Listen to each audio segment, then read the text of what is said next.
To me, the weakest songs on this album are Cyclops, Sweet Tooth.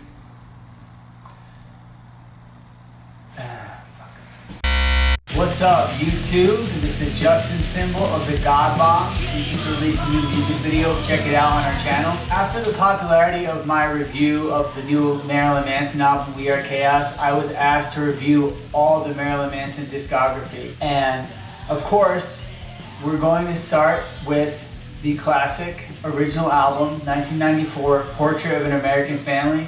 This is Manson's debut album. It's where the band morphed from Marilyn Manson and the Spooky Kids into just being called Marilyn Manson. It has all of that campy, kitschy, thrift store, Halloween chic of the original band before things got really dark and serious with Antichrist Superstar. So this is a really important album because it shows you the roots of where the band comes from, which is Fort Lauderdale, Florida. It's the original lineup of the band. Musically, this album is a really cool mix of like grunge music, Bauhaus style, goth rock, which is noisy and gritty and in your face, and definitely like an alternative metal kind of sound. This album fits at home with early records from bands like Tool, Rage Against the Machine, Nirvana. It all kind of exists in that same stratosphere. When Trent Reznor came in to produce this album, he almost neutered the sound of it because Reznor's style is more robotic or on the grid. He took away the drums from Sarah Lee Lucas and replaced them with programmed drumming done by Charlie Clouser, which was a member of Nine Inch Nails at the time. To me, the best mixes of this album can be found on YouTube, and I'll actually link them in this video. They are called the Manson Family Album, which was the original title for Portrait of an American Family. They feature the original drumming of Sarah Lee Lucas, and they have a more organic quality, which to me is a better representation of what this album is. And it feels like the album as a whole is more of a band album and less of a Marilyn Manson as an iconic person or as a sort of face of everything. Even the album cover, it's the only Marilyn Manson album cover that does not show a picture of Marilyn's face. This album is not where Marilyn is fully in control. It's not where Marilyn is the end-all be-all of the project and everyone else is kind of like his backing band. No, this album stands out and it's very different from the rest of his discography because it is a band album. Guitarist Daisy Berkowitz, bassist Gidget Gein, drummer Sarah Lee Lucas, the keyboardist Madonna and Gacy. All of those people would be important parts of this album, and most of them would be eliminated by the time this album came out. It's important to acknowledge these early members of the band here because they're such a big part of the sound of this album. Daisy Berkowitz is someone that I knew pretty well before he passed away. I worked with Daisy on a song called Purgatory.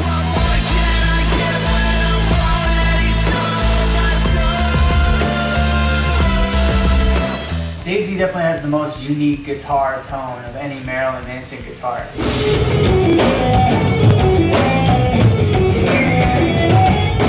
With this album, Portrait of an American Family, you get this crazy signature guitar sound of Daisy Berkowitz where it's almost like Jimi Hendrix mixed with the noisiness and atonality of Daniel Ash of Bauhaus meets Tony Iommi from Black Sabbath because of all the chugging and the palm muting and the sort of heavy metal. He uses a lot of EBow.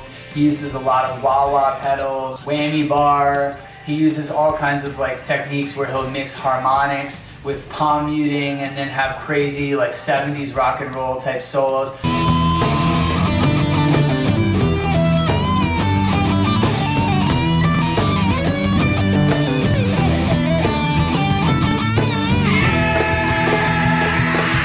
I mean, this guy was a really unique guitarist. In fact, it's said that even though Trent Reznor and Daisy Berkowitz didn't really like each other or get along, Trent told Manson, you gotta keep Daisy in the band, you can't kick him out, that's a huge part of your style. And of course, bassist Gidget Gein was also a really important part of this album. The bass lines have this kind of vintage modern feel to them. There's a lot of like rolling bass lines. It's said that Gidget Gein's visual style, which was very outlandish and mixed a lot of colorful thrift store clothing with some more gothic type clothing, was said to be a huge part of the visual aesthetic of the Marilyn Manson band.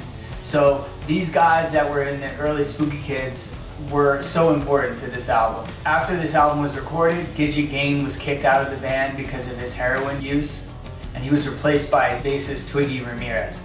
But the bass on this album is by Gidget Gein. Gidget's approach is a little bit more loose, it's a little bit more classic rock, which fits the sound of this album perfectly. And it was even said back then by Gidget that we're basically a grunge band in makeup.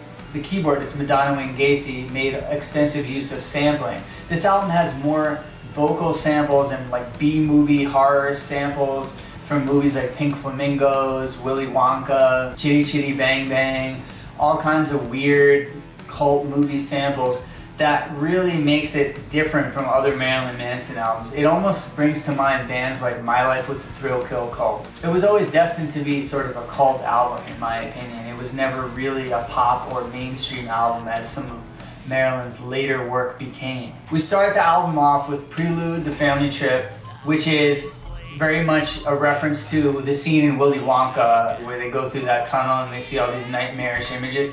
Manson conjures this aesthetic that's on one hand spooky and scary, and on the other hand kind of silly, childlike, and almost cartoonish. Even though this album feels fairly innocent compared to the albums that would come later like Antichrist Superstar and Mechanical Animals, where Manson would really push people's buttons, there's a lot of lyrics and lines here that would be considered incredibly shocking by today's standards. Who said date rape isn't kind is a line that starts on Cake and Sodomy, and obviously it's very tongue-in-cheek.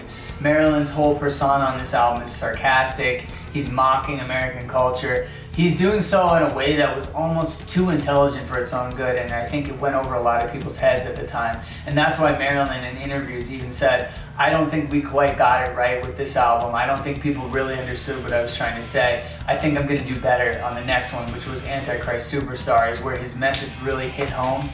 But here you see the beginnings of the message of Marilyn Manson, which is all about individuality and against herd mentality. And I love the lines on the song Get Your Gun, which is about how these anti-abortion people ended up killing a doctor named Dr. Gunn who was performing abortions. So to Marilyn, this is the ultimate irony that you're so pro-life that you're going to kill somebody in the name of life. Pseudo-morals work real well on the talk shows for the weak, but your selective judgments and good guy badges don't mean a fuck to me. Now that is a mouthful, and that is a very intellectual line, and I think it really sums up what Marilyn's saying, is that all of this facade of perfection and holier-than-thou culture where everything has to be perfect on the outside but very ugly on the inside, it's all a lie. He says you cannot sedate all the things you hate. You can't just shove everything that you don't like in the world under a blanket and pretend like it doesn't exist. So Marilyn Manson is the embodiment of all that is wrong with American culture. He's showing a mirror at society and saying, this is what you've created. To me, Portrait is underrated because I think it displays an amazing musicality. It definitely has a very unique flavor to it.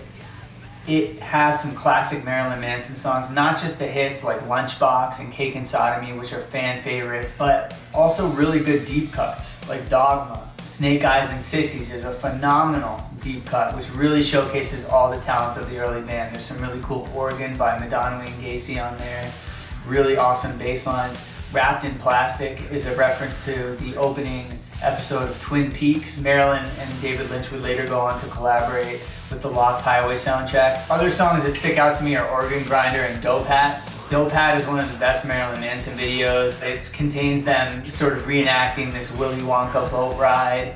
It has a really cool scene where Marilyn and Twiggy actually make out and they're licking the wallpaper. To me, the weakest songs on this album are Cyclops, Sweet Tooth. That song apparently was written by bassist Gidget Gein, who actually wrote the guitar on that song. You can hear the difference. The guitar sounds a bit more generic compared to Daisy's riffs. Another song that stands out, not my personal favorite, I find this song kind of irritating, but it is important in the Marilyn Manson universe, is My Monkey, which is a kind of an adaptation of lyrics from a Charles Manson song called Mechanical Man. I know it was kind of a fun single at the time, but I don't think it's aged very well. It's a bittersweet listening to this album because it's a portrait of an American family, which is the band, and the band that ultimately broke up. When you hear Portrait of an American Family, you almost have a chance of thinking what Marilyn Manson might have been had it continued to be more of a band direction. Of course, things got bigger and better after this album, but they also got different. The innocent playfulness of the Spooky Kids and this sort of cartoonish Dr. Seuss, Willy Wonka kind of side of the Marilyn Manson equation was replaced with a more serious side. This album was never meant to be more than a campy cult kind of album.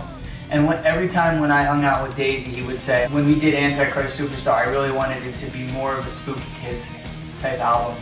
So I can see where Marilyn and Daisy, the beginnings of that tension that existed between them are here, because you see Marilyn, even in interviews when he talks about Portrait of an American Family, he says, you know, we can do it bigger and better. He didn't want to be this sort of underground, kitschy kind of punk band that seemed like Daisy wanted it to be. Marilyn had bigger goals, bigger aspirations. He wanted to be something larger than life. And I don't think that Portrait of an American Family was the vehicle that Marilyn Manson needed to become America's Boogeyman. It was more of a cool alternative metal album for people that were really interested in alternative music, and maybe for people that were more there for the music itself. So my rating for this album is, let me know what you guys think of this album in the comments. What's your favorite song on here and your least favorite song? And if there's anything else that you feel about the album that I did not cover, please let me know in the comments. Thank you guys.